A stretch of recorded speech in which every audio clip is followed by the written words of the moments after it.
Guys, no, naata diri karon sa basakan. So libot-libot sa palibot, wala may tawo nya. Oh, lapad kayong basakan dayon, namunga na siya guys. Grabe ng pamunga, hapit na harbison. So kawala may tawo guys, layo-layo po ilang balay. Oh, so ito ning angkunon guys. Kutob sa inyong makita guys dito. Ito kana palibot ya, kutob sa makita sa inyong mata guys, ha? Na lapad kay no. So ato anang angkunon guys, kay wala may tawo na rin.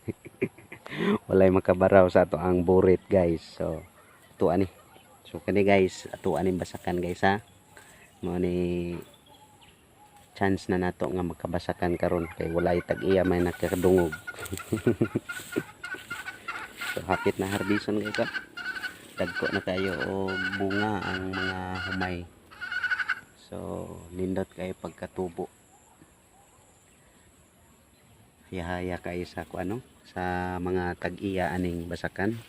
Ang problema lang pod karon sa kuan nga ilang ginamulo pod, isa pod ng mga abono ug mga spray sa ilaang mga tanom, kay bisan pa og dako sila og abot sa ilaang pag-harvest, nagihapon gyud di gid mawala ang ilang mga expenses ba nga isa pod nga ning dako, no?